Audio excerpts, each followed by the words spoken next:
no matter where you are in the world, each time you mention the word land or soil, almost always there is a flood of emotions. If I may ask you, what does soil mean to you? Some call it dirt. Others call it earth. Someone once said, soil is life. In the eyes of an African child deep in the village, soil comes across as an everyday, malleable toy to play with. Allow me to hear more from you today. What do you think is the value of soil? Even on a more personal note, do you own a piece of land with title deeds in your hand? Since birth, have you ever made money from soil?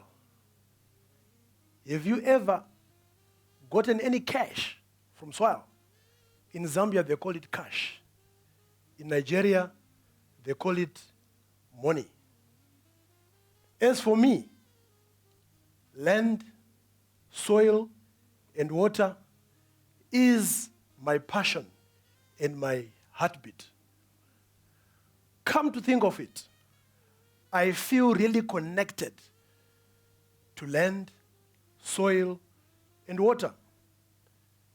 Needless to say, these divine natural resources are literally hardwired into my DNA. As a toddler, I used to play in the mud countless times. I had countless mud safaris. As the picture shows, we used to play in the soil. These were toys for us. We were playing in the hills, in the mountains, in the valleys, etc., etc. My education was bankrolled from the land. At university, my studies were anchored in the soil. I fulfilled a basket full of assignments on several continents, focusing on land and soil.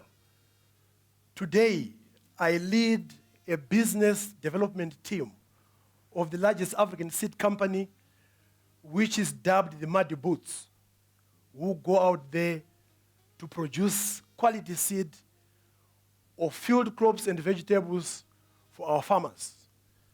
Just 3 weeks ago, I was in West Africa hunting for land to produce seeds for farmers. Never discouraged by hazards which came our way. Temperatures in excess of 38 degrees in Senegal, in the Baobab, the kidnapping, the bandits, the wars, not to mention spicy food, which I'm quite allergic to. Just as well, as far as I remember, my life has always revolved around land, soil, and water. I have worked on my bread and butter issues, focusing on the same.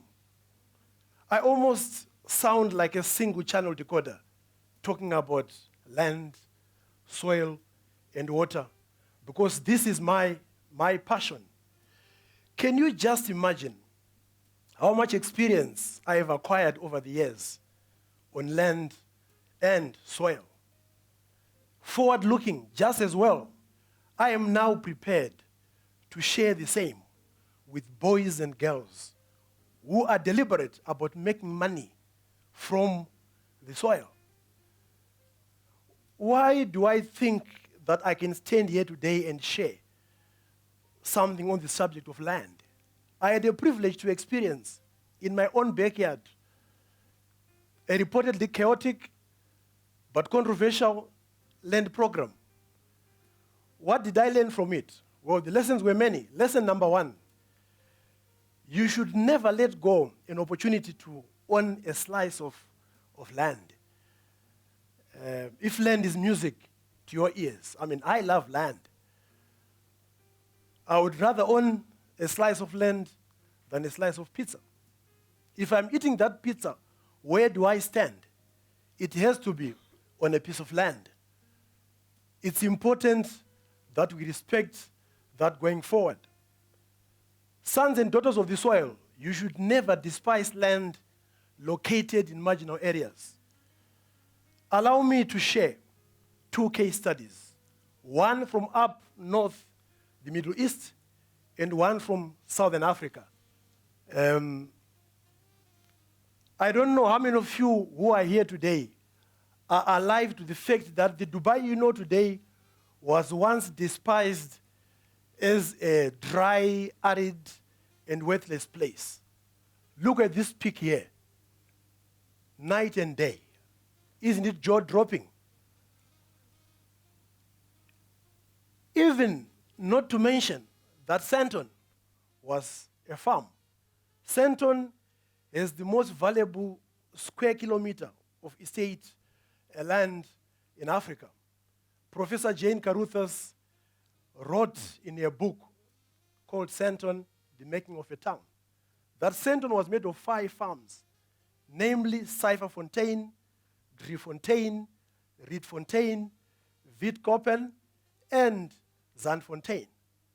She also echoed the sentiments that the San hunters and gatherers were the residents of Witkoppen, a fact which the current owners or residents of these leafy suburbs have no idea. So it's important that we keep our eyes on that. Can you just imagine how these farms today, which are outside Sandton, are unattractive? They are out there, they are remote, they are bushy, they are dusty, they are deserted. Sometimes you guys consider them even insecure, not even deserving a second look. Just like some 2 pictures I will show you now of some farm portions which are now famous spots. Let's start with William Nicol. This is William Nicol. Cows crossing. Moo. That was then. But now, leafy suburbs, very expensive. Spot number 2. This was the most favorite weekend hangout for the sun hunters and gatherers for a shopping center way back then. Anyway, fast forward. I will take you to what I call a 5G moment. Now, today, Central Sandton hosts one of the tallest buildings in Africa called the Leonardo Sandton, which is the majestic 230-meter tall building. It's important that you don't despise land which sometimes is regarded as marginal. When you get a land opportunity, keep sniffing like a bulldog, like a pit bull. Don't let go until you've got your slice. Let me share with you some pitfalls which come with owning a piece of land. Point number 1, don't be reckless with land. When you get land, you have got a responsibility to use it effectively and productively in a sustainable manner. It's also important that we never, ever decommercialize land. Land is there for us to drive our economy. Land is the anchor of the GDP. It is the driver of producing food and feed.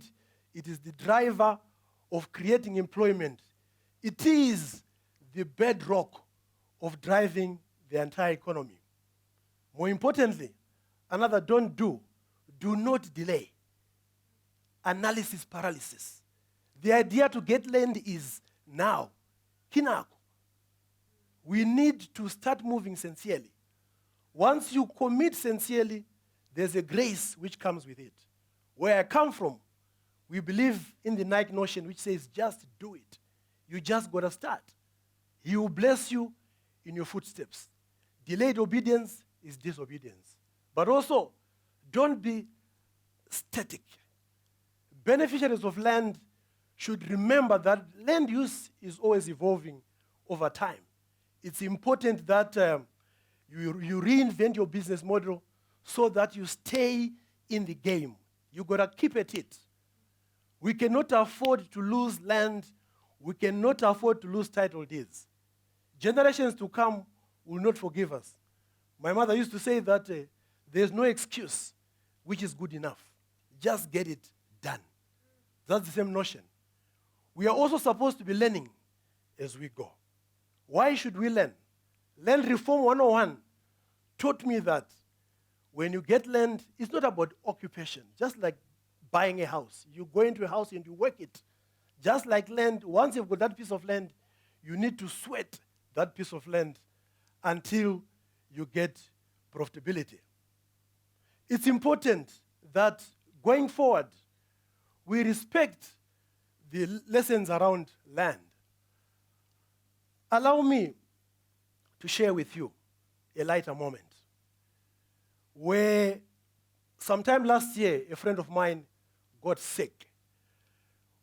What is a sugar baby? Who knows what a sugar baby is? I want a mature answer. Not kindergarten where they say a sugar baby is a baby with sugar. No. What is a sugar baby? Can you show us a pic of a watermelon? This is a sugar baby. A friend of mine got sick and he desired a watermelon. In this country, during that period, there were no watermelons. I had to make a plan. His desire was as deep as, how can I describe it? It was deep desire. Don't tell me sex, no. The desire I'm talking about, it is the desire of a pregnant African woman who wakes up the husband at midnight to go and get for her termite mound clay, soil to eat. Where the husband has to go there, the husband has no choice. He has got to get the soil or to be strangled by the wife. In the company of some legless creatures like spitting cobras, the poor husband collects the soil.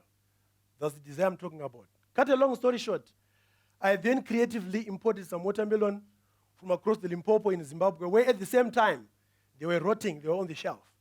But guess what? A double tragedy. There was a missed opportunity for Zimbabwe to export watermelons into South Africa, and also for my friend in Mzansi community to fulfill their desire for the sugar baby. South Africa, we can be exporting chakalaka to South Africans who are in diaspora. Chakalaka is a vegetable relish which is a must ingredient for every braai occasion in this country. So let's try to promote agriculture, those in government, by making sure that markets are open, by making sure that inclusive linkages are in play and we cancel out market cartels. It's important that we get this right once and for all. One icon, legendary leader, statesman, once mentioned that it's important for South Africans to have direct access to land. With direct access to land, we are able to create wealth and also have a right to self-determination. His humble submission was that land, it is a default gift for the locals. Land is what we define as a legitimate divine heritage for citizens of any country. It is important that we push this agenda and make it happen. As I close, just allow me to appetize you more. Wherever you are, make sure that you've got access to land. I encourage you to raise livestock, plant something, tomatoes in pots, potatoes in sacks. You are able also to grow mealies in your backyard. Above all, you can even grow muroho and okra on the balcony. It's important that we continue to treasure this land agenda. As I move on to close once again, I hope you feel slightly encouraged to do something about land ownership in whatever space you find yourself. Wherever you are, each time it rains, just rush to a hardware, buy something, plant and take care of it, all the way from field to fork. You are free to eat it, sell it, or share it with someone else. Going ahead again, it is important that we go on to open farms. We go on to upscale opportunities around crops and land, developing estates and ranches, but also participating in the residential and in industrial property market. It's important that we keep on keeping. Right? As we proceed towards closure, where I come from, we believe that for as long as the earth remains, there will always be seed time and harvest time. Once again, I urge you to stand up and be land pregnant for the sake of the future generations. Can you steward everything and anything that will make our land profitable? Thank you.